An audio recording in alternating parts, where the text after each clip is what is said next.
हमें ये बताया जाता है कि किसी भी नंबर की पावर अगर 0 है तो उसकी वैल्यू 1 आती है। कभी सोचा है कि ऐसा क्यों होता है? चलो मैं बताती हूँ। देखो, अगर ये जो 4 टू द पावर 0 है, इसे हम क्या 4 टू द पावर 1 माइनस 1 नहीं लिख सकते? लिख सकते हैं, क्योंकि 1 माइनस 1 तो 0 ही होता है। ठीक है, अब इसी चीज़ को अगर हम ये नहीं लिख सकते 4 to the power 1 into 4 to the power minus 1, क्यों? क्योंकि हमें बताया गया है कि अगर बेस सेम होता है तो पावर ऐड हो जाती है, मतलब 1 प्लस माइनस 1 आपका 1 माइनस 1 आ जाएगा। ठीक है, तो ये 0 ही था।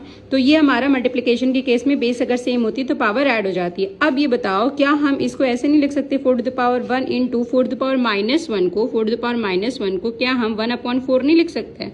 लिख सकते हैं भाई। 4 टू द पावर माइनस 1 है, दैट मीन्स इसका रेसिप्रोकल हुआ। तो अब हमने इसको क्या कर दिया 1/4। ठीक है, ये हमने लिख दिया क्या 1/4। अब ये 4 टू द पावर 1 मीन्स 4 ही ना, 4 इंटू 1/4। ठीक है, अब इस 4 के नीचे कुछ भी नहीं है, 1 मान लो, तो 4 1 जा 4 अपॉन 4 1 जा 4, तो ये तो कैंसिल हुए तो कितना है 1, तो एक्चुअल में 4 टू द पावर 0 1। ठीक है, ऐसे आया।